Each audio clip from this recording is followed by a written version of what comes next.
현금만 쌓아두던 버크셔 해서웨이가 드디어 매수를 시작했습니다. 버크셔 해서웨이의 특징이 딱 있죠. 남들 다 살 때 팔고 그리고 남들이 다 팔 때 쉽니다. 그런 버크셔 해서웨이가 지금 움직이기 시작했어요. 오늘은 버크셔가 주목하고 있는 핵심 섹터 그리고 그에 따른 핵심 수혜 산업을 알아보도록 하겠습니다. 본격적으로 들어가기 전에 구독 한번 눌러주시면 영상 제작에 큰 힘이 됩니다. 먼저 버크셔가 뭘 샀는지부터 보겠습니다. 그동안 버크셔를 보면 참 답답할 정도였죠. 살만한 주식이 마땅치 않다는 듯이 현금하고 미국 단기채만 계속해서 쌓아두었던 그런 버크셔 해서웨이였어요. 그게 한두 분기가 아니라 벌써 14개 분기 동안 이어진 순매도였습니다. 그런데 분위기가 이번에 완전히 달라졌어요.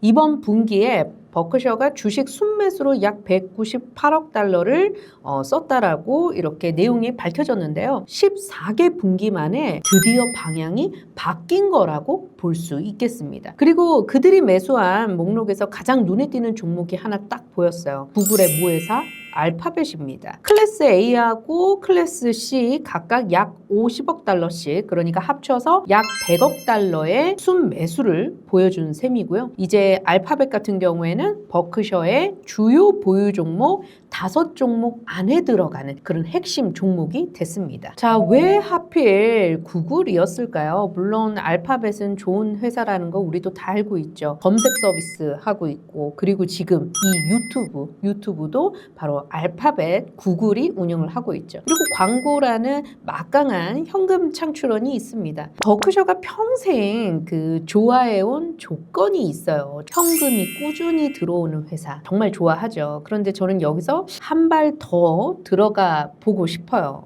무슨 얘기냐면 지금 AI 경쟁을 하고 있는 곳이 구글만 있는 게 사실 아니잖아요. 오픈 AI가 있고 엔스로픽이 있고 메타도 있습니다. 그런데 이 회사들 사이에는 결정적인 차이가 딱 하나 있어요. 데이터 센터를 지을 돈을 빌려서 마련하느냐 아니면 벌어서 마련하느냐입니다. 오픈 AI를 한번 보도록 할게요. 기술은 최고 수준이죠. 그런데 데이터 센터를 지으려면 외부에서 자금을 끌어와야 됩니다. 제가 지난 영상에서도 한번 말씀드렸던 기억이 납니다. 마이크로소프트 같은 파트너가 또 필요하고요. 계속해서 새로운 투자자들을 모셔와야 되는 그런 상황이에요. 엔스로픽도 마찬가지죠. 클로드라는 아주 훌륭한 AI 에이전트 모델을 만들고는 있지만 이 컴퓨팅 인프라 같은 경우에는 아마존하고 구글에 사실상 기대고 있는 형국입니다. 그리고 구글은 어떻게 보면 엔스로픽의 투자자이기도 하죠. 이게 무슨 뜻이냐면요. 구글은 어떻게 보면 이들과 AI 분야에 있어서는 경쟁자이면서요. 동시에는 경쟁자에게 인프라를 빌려주기도 하는 그런 임대인이기도 하다라는 겁니다. 경쟁에서 이기면 좋고요. 진다 하더라도 임대료는 어떻게 보면 들어오는 거죠. 반면에 구글은 자기 데이터 센터를 지을 때 남한테 손을 벌리지 않습니다. 광고로 매일 현금이 들어오죠. 그 현금으로 데이터 센터를 짓고 있어요. 버크셔가 평생 어떤 회사를 매수를 했습니까? 불황이 와도 현금이 마르지 않는 회사입니다. 대표적으로 코카콜라를 꼽아볼 수 있죠. AI 시장에 겨울이 온다라고 한번 가정을 해보도록 할게요. 자금 조달로 간신히 버티던 회사들이 그 순간 숨이 막히게 됩니다. 그런데 구글은 그렇다 하더라도 검색 광고, 유튜브 서비스를 통해서 계속해서 돈이 마르지 않는, 계속해서 비즈니스가 돌아가는 그런 상황으로 진전이 되죠. 그러니까 버크셔는 AI에 베팅을 한 게 아니고요. AI 경쟁이 어떻게 끝나든 살아남을 회사에 베팅했을 가능성이 큰 겁니다. 그리고 저는 이 지점에서 한 가지 생각이 들었어요. AI의 진짜 전쟁은 이제 기술 경쟁만의 문제는 아니겠구나. 누가 더 좋은 AI를 만드느냐도 중요하겠지만 그 AI를 실제로 돌릴 수 있는 컴퓨팅 그리고 전력을 누가 확보하느냐의 싸움이 되고 있다라는 겁니다. 한마디로 누가 엄청난 막강한 자금력을 동원하느냐, 그런 정도의 전쟁으로 치닫고 있어요. 생각을 해볼게요. 지금 AI 하면 다들 엔비디아를 떠올릴 겁니다. GPU의 회사죠. 그런데 GPU만 사다 놓는다라고 해서 AI가 돌아가는 게 아닙니다. 이 GPU가 들어갈 데이터 센터가 일단 필요하고요. 그리고 그 데이터 센터 안에는 엄청난 전력이 필요합니다. 그리고 안정적으로 운영이 되기 위해서는 뭐 냉각 시설도 필요하겠고 네트워크가 필요하게 됩니다.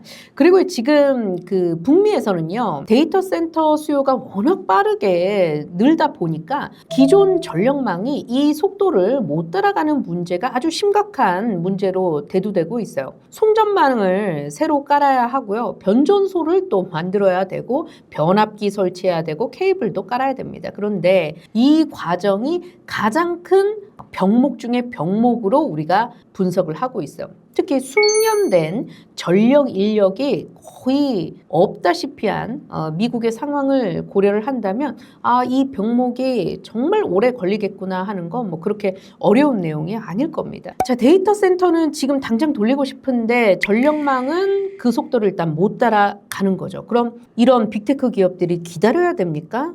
돈을 벌어야 하는 기업 입장에서는요, 절대로 기다릴 수가 없습니다. 그래서 나오는 답이 지금 자체 발전입니다.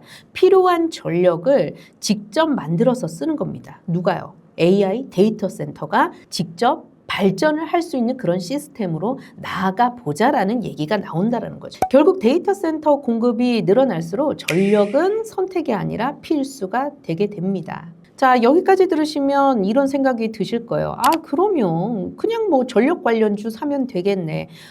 이런 생각 드실 텐데 여기서 한 가지를 꼭 짚고 넘어가야 되는 부분이 있어요. 전력이라고 해서 다 같은 전력이 아닙니다. 전력 관련주들 쭉 보시면요. 그 안에서 시간표가 나뉘어져 있어요.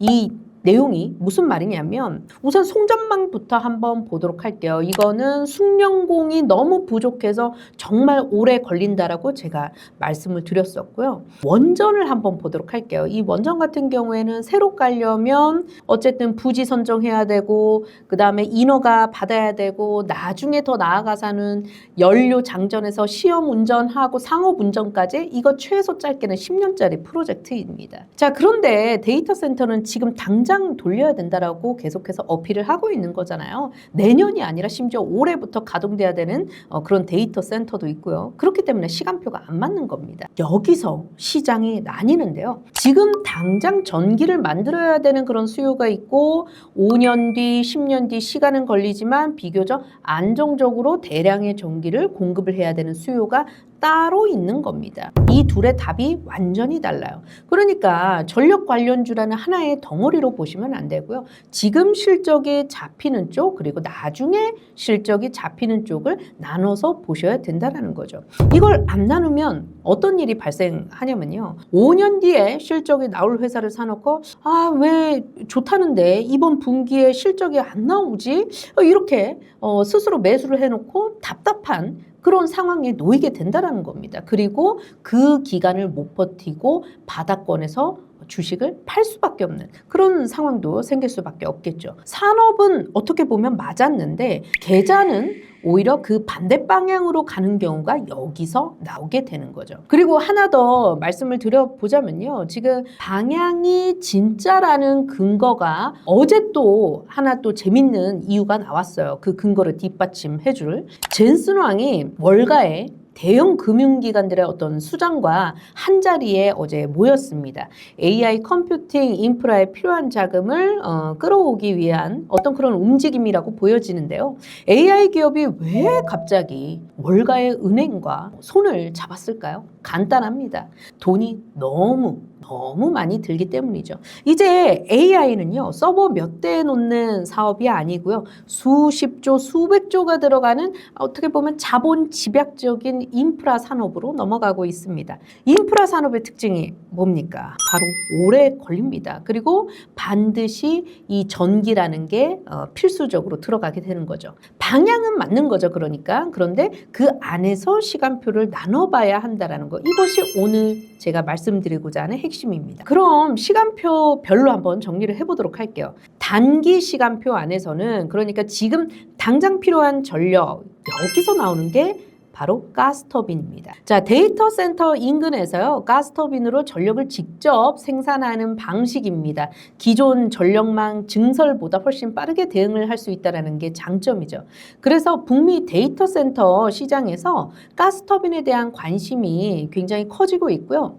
물론 여기서도 공급 병목 이야기가 조금 나오긴 합니다. 우리나라 투자자들한테 흥미로운 지점은 여기에 있어요. 두산 에너빌리티가 이 가스터빈 사업을 하고 있는 거의 유일무이한 기업인데요. 이 두산 에너빌리티를 원전 회사로만 알고 계신 분들이 굉장히 많으실 텐데 가스터빈 기술도 가지고 있습니다. 그리고 같은 단기축에 대형 선박 엔진도 있습니다. 발전용 엔진으로 데이터 센터에 필요한 전력을 직접 생산하는 방식인데요. 우리가 흔히 조선업에서 생각하던 엔진이, 선박 엔진이 AI 데이터 센터라는 새로운 수요처와 연결될 가능성, 이 부분은 우리가 또 주목을 해봐야 된다는 거죠. 그리고 중장기 스케줄로 넘어가 봅니다. 5년에서 7년 이상을 보는 자리, 여기는 누가 지키고 있느냐? 바로 SMR, 소형 모듈 원전이 되겠습니다. 자, AI 데이터 센터가 계속 늘어난다면 결국 안정적이고 대규모의 어떤 전력원을 필요로 하게 됩니다. 그때 거론되는 게 바로 원전하고 SMR이에요. 다만 SMR은 반드시 좀 조심해서 말씀드리고 싶은 게 아직은 상업화 초기 단계입니다. 시장에서는 2027년 이후 매출이 본격화될 가능성을 보고 있긴 한데 이건 어디까지나 증권사 추정치고요. 확정된 실적이 아니에요. 아직 대량 양산되는 그런 분위기는 적어도 아니라는 거죠. 그래서 SMR은 당장 실적을 보는 자리는 아니고요. 시간을 어떻게 보면 우리가 투자의 맥락에서 시간을 사는 자리라고 이렇게 좀 이해를 해보시는 게 맞을 듯 싶습니다. 정리하면 이렇게 됩니다. 지금 당장은 가스터빈, 선박 엔진, 중장기적으로는 SMR하고 원전, 그리고 그 전기를 실제로 나르는 변압기, 케이블, 전력기기 이렇게 좀 나뉘게 되는 거죠. 자, 마지막으로 오늘 시작했던 이야기로 돌아가 보도록 하겠습니다. 버크셔 해서웨이는 남들 다 팔 때 삽니다. 다들 좋다고 달려들 때 팔았고요.